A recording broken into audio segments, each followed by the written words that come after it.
water. Okay, so the topic here has been completed and we are discussing the topic that is the water. In that I told you that there are several impurities in water, and those impurities are of the two types, that is soluble and the insoluble impurities. And there are several processes also that how to remove insoluble impurities. I also shared a video related to that. You can go through to that video and see that ki how these process are to be done, like the sedimentation, decantation and filtration you can see. Okay, after that as you know that ki there are basically two types of impurities, that is soluble impurities and the insoluble impurities. So these are the process, that is sedimentation, decantation and filtration, are for the removal of insoluble impurities. Okay, जो कि अलग नहीं dissolve नहीं हो पाते हैं, और उन्हें अलग कैसे करना है वाटर से, ये उनके प्रोसेस हैं. After that you will see here कि how to remove soluble impurities, मतलब कि जो डिजॉल्व हो गए हैं वाटर में, दैट आर सॉल्यूबल इम्प्योरिटीज, अब हम उन्हें कैसे रिमूव कर सकते हैं.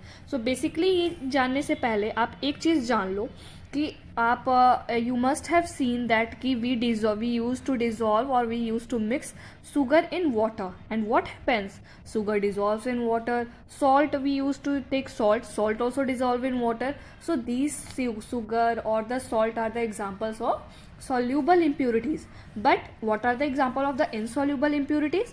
Those are the oil and the sand that do not dissolve in water. Okay, after that you can see it here also कि जो सॉल्यूबल इम्प्योरिटीज हमारा टॉपिक है उसमें there are basically three things. Okay, like जब when you take example of a water plus sugar, and when you dissolve these both, that is water and the sugar, so what happens कि जो water और sugar का एक solution बनता है, जब वो डिजॉल्व होता है तो क्या होता है, you get sweet water. So that sweet water is a solution. And sugar, what we are dissolving in it, what we are taking to dissolve in water, that is solute. You can see it here.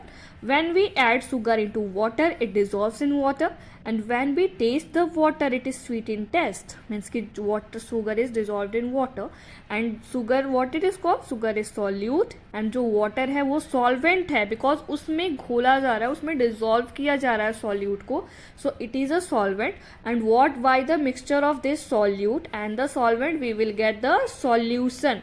Okay, now you can see it here कि there are substance that dissolve in water, that is sugar and the salt are called the soluble substances, and the substances which do not dissolve are called the insoluble substances. Like you can give example of oil and the sand. Okay, after that अब हमने ये remove करना है, like soluble we have to remove the insoluble impurities.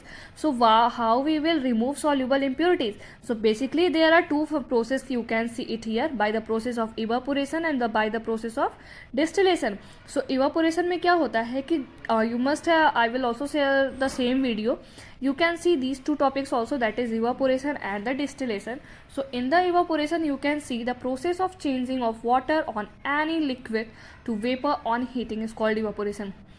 You must have seen boiling water in your home. Okay, so boiling water में क्या होता है कि water is a liquid and water vapor में boil करने पे it changes into water vapor.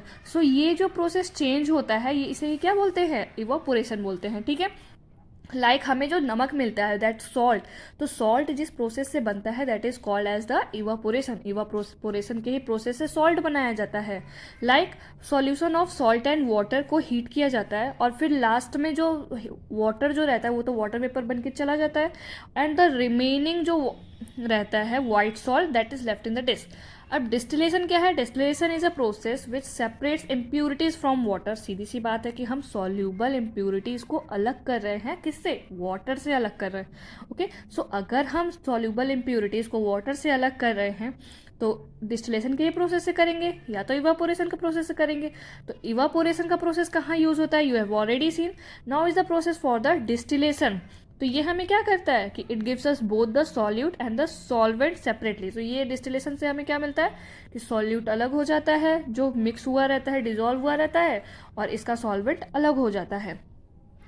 Now you can सी कि जो डिस्टिल्ड वाटर फॉर्मेशन होता है, जैसे कि डिस्टिल्ड वाटर कहाँ कहाँ यूज़ होता है, लाइक कि कार बैटरीज में यूज़ होता है, एक्सपेरिमेंट्स, साइंस एक्सपेरिमेंट्स में होता है, मेडिसिन में होता है.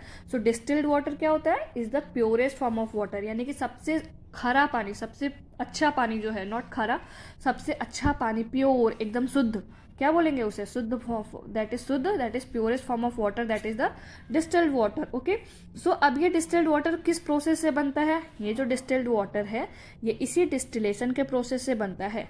Now you can see it here, कि can you see this setup, in this setup what happens कि एक कॉनिकल फ्लास्क में impure water is kept, and in this impure water it is kept on a iron stand with a round bottom flask, or in the round bottom flask, this is a round bottom flask and this is your iron stand and this is your burner.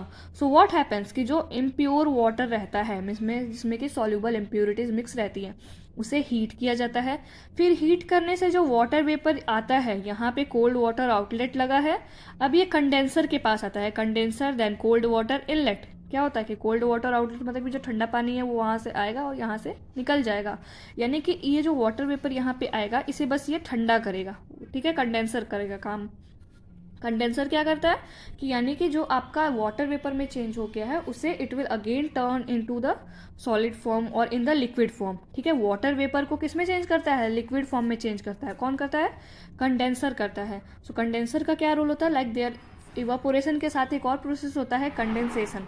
तो condensation is a process of changing water vapour into liquid. Okay, so यहाँ से ये जो water vapour बना by heating the impure water, अब यहाँ पे जाके क्या होगा, ये इसे वापस कंडेंसर के हेल्प से ये वापस लिक्विड फॉर्म में चेंज होगा, ये conical flask, and then we will get the pure water. Okay, this is the process of distillation, जिससे कि हमें क्या मिलता है, we get the distilled water. और ये डिस्टिल्ड वाटर कहाँ कहाँ यूज होता है, car batteries, science experiments and the medicine. Okay, and also the inverter batteries that is use for lighting. Now there is a process that is purification of drinking water.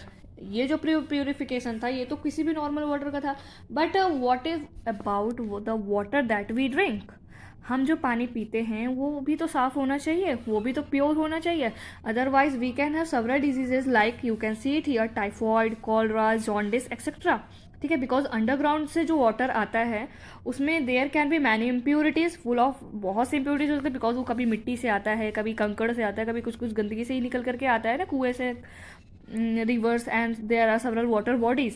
तो ठीक है, so you can see in a city or a town water is purified in a big purification plants before it is sent to homes.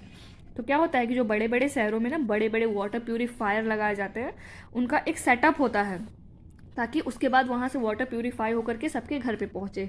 अब ये जो water purification का process होता है, water purification means कि ड्रिंकिंग वाटर का purification, ये 3 process में होता है। You can see it here, sedimentation, filtration and the chlorination. तो सेडिमेंटेशन में क्या होता है कि you can see it here a setup. Okay, sedimentation में क्या हुआ कि यहाँ पे रिवर बॉडीज हैं, यहाँ से वाटर को इकट्ठा किया गया, कलेक्ट किया गया, फिर यहाँ पे सेडिमेंटेशन टैंक में भेजा गया। तो सेडिमेंटेशन आपने देखा था कि जो ऊपर वाटर फ्लोट करेगा और जो भी इसकी इम्प्योरिटीज रहेंगी वो क्या होंगी, नीचे सेटल डाउन हो जाएंगी। तो ये सेडिमेंटेशन टैंक का काम हो गया। After that if will go to the filtration tank. Okay, so तो फिल्ट्रेशन में क्या होगा कि अब ये जो वाटर गया यहाँ से, तो जो हैवी पार्टिकल्स थे वो सेडिमेंटेशन में वो सेटल डाउन हो गए। अब यहाँ पे जो लाइट पार्टिकल्स हैं, जो लाइट इम्प्योरिटीज होंगी, that will also be filtered inside this, and after that we will get the pure water. After that also you can see, अब यहाँ पे क्लोरिनेशन किया जाता है। क्लोरिनेशन क्या होता है कि वाटर में अब और कोई जर्म्स ना आ पाए, इसीलिए उसे क्लोरीन गैस के से पास कराया जाता है। ओके, उसके बाद क्या होता है कि water is then pure for the domestic use and for drinking. तो व्हाट हैपेंस कि समटाइम क्लोरीन गैस की जगह पे क्लोरीन टैबलेट्स भी यूज किए जाते हैं, ठीक है। अब क्या है, water for drinking and cooking can be purified by the following methods. Simple सी बात है कि जो हम पानी पीते हैं या खाना बनाते हैं और that we use for our domestic purpose, it can be purified by the 3-4 methods. You can see it here. How we can store it in a clean container. अब जब हम स्टोर करके रखेंगे तो वो तो सेडिमेंट हो जाएगा, जो हैवी पार्टिकल्स रहेंगे उसके, तो हैवी पार्टिकल्स सेटल डाउन हो जाएंगे, तो ऊपर तो सिर्फ वाटर फ्लोट करेगा। आफ्टर दैट उसे हमें फिल्टर करना है। फिल्टर करने पे जो लाइट इम्प्योरिटीज रहेंगी it will also be come out. Okay, then after that we will pass और we will add potassium permanganate crystals in water to kill the germs. अगर हम we are not getting chlorine gas or the chlorine tablets, we can also use potassium permanganate crystals and after that a small amount of chlorine can be added in water to kill the germs, and this process is called chlorination. Means के simple for all this that purification of drinking water is to be done in the three process, that is sedimentation, filtration and the chlorination. Okay, thank you.